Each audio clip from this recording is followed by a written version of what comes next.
Hi there, this is Rix and Jared, and we'll be taking you on a game odyssey through our favourite games to what is known as current gen. We hope that you'll stick around for all the WTF moments, the arguments, and mostly the drinking copious amounts of alcohol while we do this.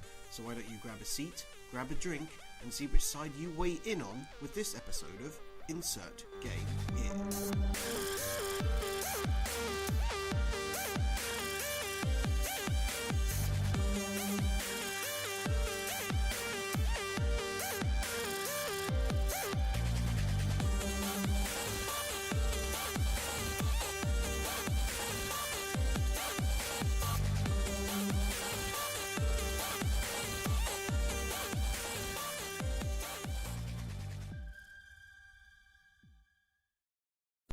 The Rix Report, Alien Isolation.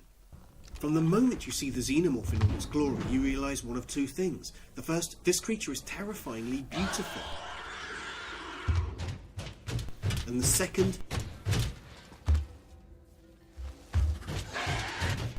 I am screwed.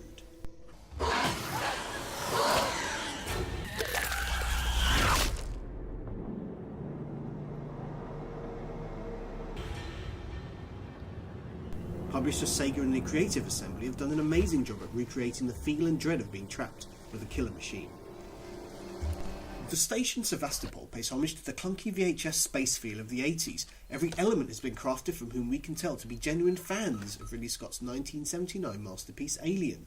From the new age lo-fi tech on display to mood-affecting soundtracks, every element has come together seamlessly to make the player feel nerve-shredding tension from when you hear the slightest sound to second-guessing every step you take. After a while, even the sound of my character dragging her feet across the floor made me wish she'd chosen a quieter choice of footwear.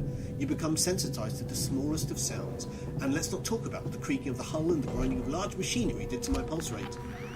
Alien Isolation is a survival horror like no other. The plot is kinda flimsy, the dialogue is sometimes laughable, but all is forgiven as you skulk and meander your way around the space station looking for an escape, winning small victories along the way.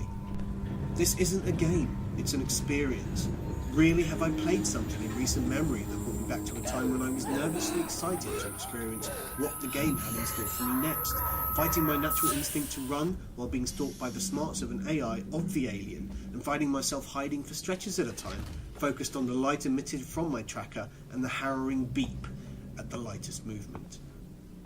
The effect of entering an area in darkness and not just see it light up but feel it too played on my state of mind. I must say I thoroughly enjoyed this deep-etched fear of the character that so became my own, and would recommend this styling of game to anyone who wanted to reminisce over the original horrors of the movie saga. I give Alien Isolation 8 out of 10 on my scale. This is Rix, one of the last survivors of Insert Game Here, signing off.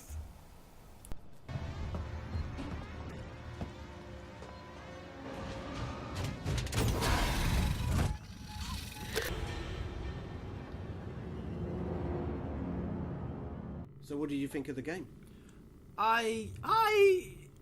It's not for me. The game is not for me.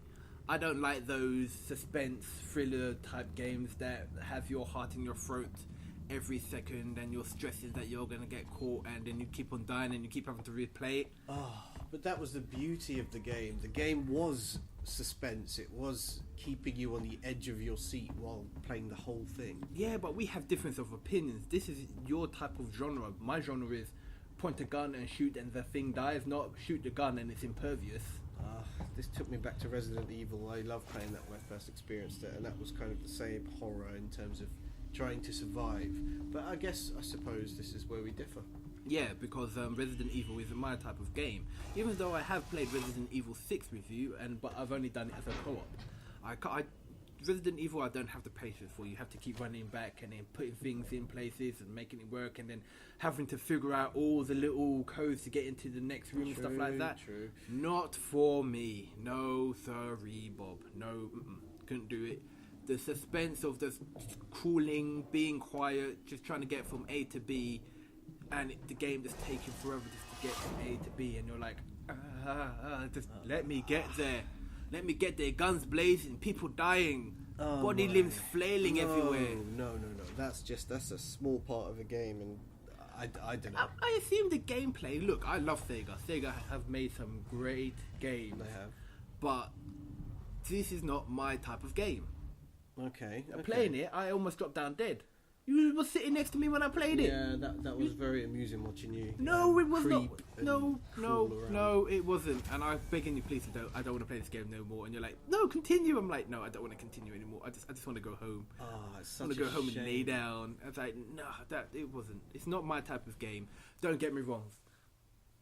Compared to the film, the aesthetics, beautiful. Yeah. The actual Alien itself, beautiful. Okay. Gameplay, gorgeous. Storyline, great. For me, hell no. I guess this is truly where we're gonna divide on this because I thought it was an awesome game. I thought it brought me back. It put me into being in an Alien movie, and that was key for me. I needed to feel that fear, and I thought that was awesome. See, watching it as a film, like watching you play it, great. I don't mind watching you play it because I still will freak out, but I'm not freaking out that much because I'm not the first person walking around having to creep. Watching you do it, fine. I'll be freaking out, jumping off the seat, going, "Look, calm down." But doing it myself, it's not. Having that feeling of dread and constant fear is just—it's not for me. It is not for me. Okay. I think, like, diverting the subject slightly, I think the music and the scoring was awesome. It was very based on obviously the Alien movie. So you had the blaring horns in the background. You had the flutter of the flute sometimes when you walk into an area and you're like, whoa, what's this? And that was directly taken from Alien, and it made the experience of that game. But as you're saying, it's not for you. It is definitely for me. So what would you rate that game on your scale from 1 to 10? So now, see, that's difficult. If you're saying user experience as a gamer for this game, I'll say 3 out of 10 from my perspective. But if you're saying out of 10, what would I rate the gameplay itself? I'll say it's about an 8 out of 10 because, as you say, aesthetically pleasing. Great soundtrack towards the game. They took their time bringing that film into the game, making you're indulging yourself in that game, and you are Amanda Ripley yourself trying to survive. Absolutely brilliant. I cannot fault the game for that. User experience for myself, did not like it. Okay, well, overall, if you had to put an overall score on it, what would it be? Overall score, I'll say about 6 out of 10. 6 out of 10, okay. Well, that's the end of this episode. Please tell us your thoughts and views in the comments below. And stay tuned for our next episode. Thanks for watching. Click the thumbs up if you liked our take on Alien Isolation. I hate you, Rix.